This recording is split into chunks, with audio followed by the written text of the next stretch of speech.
श्री मुरलीधर जी राव, श्री सुनील कनोरिया जी और उदय इंडिया के chief Shri Deepak Jirath, Shri Sandeep ji Jajodia, lieutenant general R Nimbhorkar ji, major general retired Shri Vishambar Dayal ji, lieutenant colonel retired Shri Vijay Tomar ji और adviser to defence minister Shri Satish ji Reddy, Shri DS Rawat और श्री राहुल जी चौधरी, यहां मौजूद सभी सम्मानित देवियों एवं सज्जनों, सबसे पहले तो मैं अपनी तरफ से आप सबका स्वागत करता हूं। मुरलीधर जी राव ने और सुनील जी ने, दोनों ने, जिन लोगों ने कार्यक्रम ऑर्गेनाइज किया है उनका स्वागत किया है, लेकिन जब तक आप लोगों की इस कार्यक्रम में भागीदारी न होती तो मैं समझता हूं कि तब तक इस कार्यक्रम के सफल होने की कल्पना भी नहीं की जा सकती। इसीलिए मैंने कहा कि मैं अपनी तरफ से आप सभी का स्वागत करता हूं। दुनिया का कोई देश हो, यदि हम उसकी एक्सटर्नल और इंटरनल सिक्योरिटी को इंश्योर करना चाहते हैं, फुल प्रूफ यदि करना चाहते हैं, तो जब तक सिक्योरिटी को ध्यान में रखते हुए वह कंट्री आत्मनिर्भर नहीं होगी, सेल्फ रिलायंट नहीं होगी, तब तक उस कंट्री की एक्सटर्नल और इंटरनल सिक्योरिटी को इंश्योर करने की कल्पना नहीं की जा सकती। भले ही दुनिया का कोई देश पूरी तरह से सेल्फ रिलायंट न हो, लेकिन यह तो हमको इंश्योर करना ही पड़ेगा कि हमारी दुनिया के दूसरे देशों पर डिपेंडेंस यह बहुत ही कम हो, जितनी कम हो सकती है उतनी कम हो। और हम लोगों ने इस दिशा में प्रयास प्रारंभ किया है और हमारे प्रधानमंत्री ने भी इस दृष्टि से कई महत्वपूर्ण कदम उठाए हैं। जहां तक भारत का प्रश्न है, आप सभी जानते हैं कि आज के कुछ डिकेड्स पहले भारत की इकोनॉमी एक एग्रेरियन इकोनॉमी के रूप में सारी दुनिया में जानी जाती थी और भारत के बारे में कहा जाता था कि भारत एक कृषि प्रधान देश है, और केवल कहा ही नहीं जाता था बल्कि यह सच्चाई है। लेकिन आज भारत स्पेशलाइज्ड सर्विस इकोनॉमी के रूप में तेजी के साथ बदल रहा है, इसे सभी स्वीकार करते हैं। और आपको जानकर यह खुशी होगी, केवल सर्विसेज में ही नहीं बल्कि रिसर्च और डेवलपमेंट के क्षेत्र में भारत एक इंटरनेशनल हब के रूप में इमर्ज कर रहा है। मैं यहां पर एक रिपोर्ट का हवाला देना चाहूंगा। 2015 में वह रिपोर्ट आई है कि रिसर्च एंड डेवलपमेंट आउटसोर्सिंग का सर्वाधिक इन्वेस्टमेंट दुनिया के यदि किसी देश में आया है तो वह भारत में आया है। 2014-15 में यूएस में इस रिसर्च एंड डेवलपमेंट आउटसोर्सिंग में जो इन्वेस्टमेंट हुआ है वह अप्रॉक्सीमेटली $2.3 बिलियन है, लेकिन चाइना में यह अप्रॉक्सीमेटली $9.7 बिलियन है। और विशेष रूप से global engineering research and design के क्षेत्र में पिछली साल जितने भी रिसर्च एंड डेवलपमेंट सेंटर्स खुले हैं, आप सभी जानते हैं, उसमें से more than 30% research and development centres यदि कहीं पर, रिसर्च एंड डिजाइन सेंटर्स और रिसर्च एंड डेवलपमेंट सेंटर्स यदि कहीं पर खुले हैं तो भारत में खुले हैं। उसके आंकड़े भी हैं हमारे पास। दिसंबर 2015, अप्रैल से लेकर दिसंबर 2015 के बीच अप्रॉक्सीमेटली 190 यह global research and development centres खुले हैं, जिनमें 57 केवल भारत में खुले हैं। और आउट ऑफ 57, 19 ऐसे R&D सेंटर्स हैं जो कि मेक इन इंडिया इनिशिएटिव के तहत जो है भारत में वह खुले हैं। पिछले 2 वर्षों में मेक इन इंडिया के जरिए भारत की इकोनॉमी में मैन्युफैक्चरिंग और इंजीनियरिंग रिसर्च एंड डेवलपमेंट बढ़ाने की जो कोशिश हुई है, उसका परिणाम यह हुआ है कि भारत विश्व की बड़ी कंपनियों के लिए एक अट्रैक्टिव इन्वेस्टमेंट डेस्टिनेशन के रूप में इमर्ज होकर आया है। यहां तक कि डिफेंस सेक्टर में भी मेक इन इंडिया इनिशिएटिव के माध्यम से इंडिजिनस डिफेंस प्रोडक्शन को बढ़ावा दिया जा रहा है और हमारी गवर्नमेंट इस काम को तेजी के साथ आगे बढ़ाना चाहती है। हाल ही में भारतीय वायुसेना में जो लाइट कम्बैट एयरक्राफ्ट भी तैयार हुआ, जिसे आप तेजस कहते हैं, वह भी पूरी तरह से एक इंडिजिनस प्रोडक्शन है। पूरी तरह से यह हमारी जो इंडिजिनस टेक्नोलॉजी है उसी पर आधारित है और उसी से बना हुआ है। और मैं यह भी कहना चाहूंगा कि जहां तक हमारी सरकार का प्रश्न है, हमारी सरकार का पूरा यह फोकस है कि हम दुनिया के दूसरे देशों पर अपनी डिपेंडेंस बनाकर न रखें, बल्कि इस डिपेंडेंस को हम कैसे धीरे धीरे कम करते चले जाएं। सरकार बनने के साथ ही यह सिलसिला हम लोगों ने प्रारंभ किया था। जहां तक रक्षा उपकरणों के खरीद के निर्णयों का प्रश्न है, मैं कह सकता हूं कि कंपैरेटिवली पहले की कंपैरिजन में कहीं रक्षा उपकरणों की खरीद के बारे में जो डिसीजंस लिए जा रहे हैं, तेजी से लिए जा रहे हैं और उनका इंप्लीमेंटेशन भी पहले की अपेक्षा तेजी के साथ हो रहा है। हमारी आवश्यकताओं की पूर्ति भारत में बने जो हमारे जो प्रोड्यूस हैं, इसके लिए भी हमारी सरकार ने कई निर्णय लिए हैं।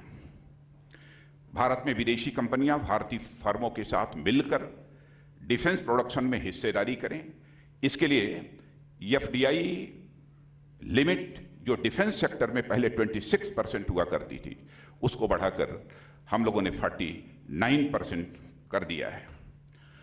मेक इन इंडिया के माध्यम से डिफेंस प्रोडक्शन में बड़ी कंपनियां जो भारत में आकर मैन्युफैक्चरिंग करती हैं, उन्हें इंसेंटिवाइज भी हम लोगों ने किया है।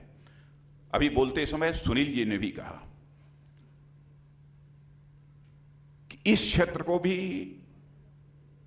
इंफ्रास्ट्रक्चर सेक्टर के रूप में रिकॉग्नाइज किया जाना चाहिए। मैं बैठे बैठे उनसे बात कर रहा था तो मैंने कहा कि इस मैन्युफैक्चरिंग सेक्टर को हम इंफ्रास्ट्रक्चर सेक्टर में रिकॉग्नाइज करें, मैं समझता हूं कि इसकी उतनी जरूरत नहीं है, बल्कि डिफेंस प्रोडक्शन में जो मैन्युफैक्चरिंग हो रही है उसको हम और कितना अधिक इंसेंटिव्स दे सकते हैं, इसके संबंध में हमको विचार करना चाहिए। पहले डिफेंस प्रोडक्शन को जितना इसको प्रमोट किया जाना चाहिए, जितना बढ़ावा मिलना चाहिए था, सचमुच भले ही सरकारों की यह इच्छा रही होगी, सरकारों ने अपनी तरफ से प्रयत्न किया होगा, लेकिन वह कामयाबी नहीं मिल पाई और इस कारण डिफेंस ऑर्डर्स में कॉम्पिटिटिवनेस की जगह करप्शन भी बढ़ा है। इस प्रकार के कई आरोप भी आपको सुनने को मिले होंगे और साथ ही साथ मीडिया में आपको पढ़ने को भी मिले होंगे। इस क्षेत्र में सरकार कॉम्पिटिटिवनेस बढ़ाने के साथ साथ ट्रांसपेरेंसी भी लाने के लिए कई मेजर स्टेप्स उठाए हैं। मैं यहां पर मंगलयान की चर्चा करना चाहूंगा। मंगलयान एक फ्रैक्शन ऑफ कास्ट पर बनाने की हमारी क्षमता है। यदि हम मंगलयान एक फ्रैक्शन ऑफ कास्ट पर बना सकते हैं, यह हमारी कैपेबिलिटी है, तो हम दुनिया के देशों से इंपोर्ट करने पर के संबंध में अपनी डिपेंडेंस बनाकर क्यों रखें, यह बात हमारी समझ के परे है। हम मेक इन इंडिया के माध्यम से डिफेंस प्रोडक्शन को एक नई ऊंचाइयों तक ले जाना चाहते हैं। विदेशी कंपनियां डिफेंस प्रोडक्शन या मैन्युफैक्चरिंग में भारत आना चाहती हैं। मैं इजराइल गया था और चाइना भी गया था। इजराइल के प्राइम मिनिस्टर से भी हमारी सीधी बात हुई थी और वहां पर होमलैंड सिक्योरिटी जो देखते हैं, पॉलिट ब्यूरो के एक मेंबर हैं जो वही इंचार्ज हैं, उनके साथ भी हमारी बातचीत हुई थी। उन्होंने कहा कि इजराइल में भी, वहां के प्राइम मिनिस्टर ने भी कहा और चाइना में भी जो पॉलिट ब्यूरो के सीनियर मेंबर थे, जो पूरी होमलैंड सिक्योरिटी का काम देखते हैं, उन्होंने भी कहा कि हमारे यहां से बहुत सारी कंपनियां भारत जाना चाहती हैं और वहां पर डिफेंस प्रोडक्शन के पर्पज से वहां पर इन्वेस्टमेंट करना चाहती हैं। और ये उन्होंने कहा कि हम केवल इन्वेस्टमेंट करना चाहते हैं, वहां हम प्रोडक्शन करना चाहते हैं। इतना ही नहीं, बल्कि यदि जरूरत हुई तो हम टेक्नोलॉजी भी ट्रांसफर करने के लिए तैयार हैं। भारत की यह साख, भारत की एक विश्वसनीयता सारी दुनिया में तेजी के साथ बढ़ी है। और वैसे तो हमारे प्राइम मिनिस्टर ने पहले ही कहा था, come invest in India, come make in India. यह हमारे प्राइम मिनिस्टर ने तो प्रधानमंत्री की जिम्मेदारी संभालने के साथ ही भारत के लिए ही नहीं बल्कि सारी दुनिया के लिए यह एक मैसेज दिया था। और यह भी कहा था कि जो भी इसमें हमको इंसेंटिव देने होंगे, जो भी सहूलियत देनी होगी, वह भी हम देने के लिए तैयार हैं। जरूरत हुई यदि रीथिंक करने के लिए तो हम रीथिंक करने को भी तैयार हैं। इस समय भारत का जहां तक सवाल है, आप सभी जानते हैं कि भारत दुनिया की टॉप 10 इकोनॉमीज में से है और फास्टेस्ट ग्रोइंग इकोनॉमी दुनिया के किसी देश की इस समय है तो हमारे और आपके देश इस भारत की है। यह भी हम लोगों का सौभाग्य है। जबकि ग्लोबल ट्रेंड्स जितने पॉजिटिव होने चाहिए उतने पॉजिटिव नहीं है। ऐसी सूरत में भारत की स्थिति यह बनी हुई है। एक साल में लगभग $51 बिलियन FDI भारत में आई है। और आप जानते हैं कि ये जो FDI आई है, चीन और अमेरिका जैसे देशों में भी जितनी FDI गई है उससे कहीं अधिक FDI हमारे देश भारत में आई है। इंडियन इकोनॉमी में इन्वेस्टमेंट साइकिल को तेज करने में सरकार ने प्लान्ड वे में काम प्रारंभ किया है और यह सिलसिला आगे बढ़ रहा है। हमने देश को एक सिस्टमेटिक और प्रोसीजरल चेंजेज कैसे इंट्रोड्यूस किए जा सकते हैं, पहले भी हम लोगों ने विचार किया था और वह सारे सिस्टमेटिक और प्रोसीजरल जो चेंजेज इंट्रोड्यूस करना भी हम लोगों ने प्रारंभ किया है और इस काम को कर रहे हैं। जहां तक ईज ऑफ डूइंग बिजनेस का सवाल है, इसको भी बढ़ावा देने की कोशिश हमारी सरकार प्रारंभ से ही कर रही है। 1 अप्रैल 17 से GST को लागू करने का प्रयत्न हम लोग अपनी तरफ से कर रहे हैं। कुछ कठिनाइयां आ रही हैं, लेकिन मैं समझता हूं कि उनका समाधान निकलेगा और हमारा जो टारगेट है कि 1 अप्रैल 17 तक यह GST लागू हो जाना चाहिए, तो लागू हो जाएगा, ऐसा मेरा विश्वास है। बहुत सारी जो कठिनाइयां होती थी, अलग अलग टैक्स रेट्स होने के कारण वह दूर होंगी और मैं समझता हूं टैक्स कलेक्शन भी बढ़ेगा और विशेष रूप से GDP में भी 1.5 से लेकर 2% तक की GST लागू होने के कारण उसमें इंक्रीज हो सकती है। यह हम लोगों ने सोचा है और GST से मैं मानता हूं कि टैक्सेशन में भी ट्रांसपेरेंसी आएगी। यह सभी स्वीकार करते हैं, सभी इकोनॉमिस्ट इसे मानते हैं कि GST यदि लागू की गई तो टैक्सेशन सिस्टम में भी ट्रांसपेरेंसी आएगी। और जहां तक करप्शन का और ब्लैक मनी का सवाल है, पहले दिन से ही सरकार ने इस दिशा में काम प्रारंभ किया है। आपको मालूम होगा कि हमारी जो पहली कैबिनेट की बैठक हुई थी, उस पहली की कैबिनेट की बैठक में SIT ब्लैक मनी को लेकर बनाने का काम हमारी सरकार ने किया था। वो पहला डिसीजन हमारी गवर्नमेंट का था। और काले धन के साथ साथ जो बेनामी संपत्तियां हैं उनके खिलाफ भी हमारी सरकार ने जंग छेड़ी है। रियल एस्टेट सेक्टर के लिए भी एक कानून बनाया है। उस कानून की मैं चर्चा नहीं करना चाहता हूं, उस कानून के क्या एडवांटेजेस हैं उसके भी डिटेल में नहीं जाना चाहता हूं, लेकिन इस दृष्टि से भी हम लोगों ने प्रयास प्रारंभ किया है। ब्लैक मनी एक जो पैरेलल इकोनॉमी ब्लैक मनी की चल रही है, इस संबंध में भी हाल में कुछ कदम उठाए गए हैं। और मैं यह भी कहना चाहूंगा कि इनोवेशन और एंटरप्रेन्योरशिप को बढ़ावा देने के लिए भी कई योजनाएं हमारे प्रधानमंत्री ने घोषित की हैं और यहां पर मैं चर्चा करना चाहूंगा स्टार्टअप इंडिया की। आप सहमत होंगे कि स्टार्टअप्स किसी देश की इकोनॉमी को डायनेमिक बनाने में मेजर कंट्रीब्यूशन देता है। मेजर कंट्रीब्यूशन देता है, ऐसा मेरा मानना है। प्राइम मिनिस्टर ने जनवरी 16 में ही स्टार्टअप एक्शन प्लान की घोषणा की और यहां tax holiday, capital gain tax exemption जैसी रियायतें दी हैं, वहीं पर 10,000 करोड़ रुपए का एक डेडिकेटेड फंड भी हमारी गवर्नमेंट ने बनाया है। और स्टार्टअप्स के से मैं समझता हूं स्पेशल सर्विसेज के साथ साथ मैन्युफैक्चरिंग को भी निश्चित रूप से बढ़ावा मिलेगा।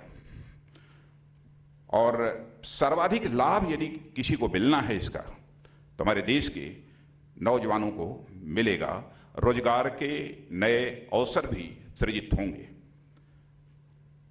और मैं यह मानता हूं कि भारत अब प्रगति की राह पर तेजी से अब आगे चल चुका है। और यदि ऐसे ही हम चलते रहे और हमारे देश की इकोनॉमी को और यदि ताकत मिली, तो आगामी कुछ वर्षों में, मैं 2, 4, 5 वर्षों की बात तो नहीं कर सकता हूं, कि 10 से लेकर 15 वर्षों के अंदर ऐसे भी हालात पैदा हो सकते हैं कि हमारा भारत जो आज टॉप 10 इकोनॉमीज में माना जाता है, वह शायद कल टॉप 3 इकोनॉमीज में हमारा भारत आकर खड़ा हो जाए। ऐसे हालात यहां पर पैदा हो सकते हैं। और इसके लिए जो भी करना पड़ेगा, यह हम लोगों का फर्म कन्विक्शन है, हम करेंगे। भारत को हम एक सशक्त भारत बनाना चाहते हैं, स्वाभिमानी भारत बनाना चाहते हैं, स्वावलंबी भारत बनाना चाहते हैं। और आज आप सब जो यहां पर इकट्ठा हुए हैं, और विशेष रूप से भारत नीति, उदय इंडिया और एसोचैम ने जो यह कार्यक्रम आयोजित किया है, मैं इन तीनों को भी अपनी तरफ से इसके लिए मैं बधाई देना चाहता हूं। और मुझे याद है कि उदय इंडिया, दीपक रथ ने इसके पहले पिछले साल भी एक इसी प्रकार का कार्यक्रम उन्होंने ऑर्गेनाइज किया था। लेकिन इस बार का कार्यक्रम पहले से कुछ ज्यादा मुझे कंपैरेटिवली बेटर नजर आ रहा है। और अच्छा, एसोचैम भी था। और मैं समझता हूं कि दिन भर आज ये जो आप लोगों ने आज का सब्जेक्ट तय किया है, defence production, self reliance and beyond, इस पर आप चर्चा करेंगे। और जो कुछ भी आपकी के सजेशंस, आपकी रिकमेंडेशंस होंगी, मैं समझता हूं कि बहुत ही गंभीरतापूर्वक हमारी सरकार उस संबंध में विचार करेगी। और हमारे डिफेंस मिनिस्टर भी संभवतः मुझे बतलाया गया है कि शाम को 4 बजे यहां पर कंक्लूडिंग सेशन के लिए आने वाले हैं। तो आज के अवसर पर मैं समझता हूं कि इससे ज्यादा कुछ कहने की जरूरत नहीं है। पुनः आप सबका स्वागत करते हुए अपना निवेदन समाप्त करता हूं।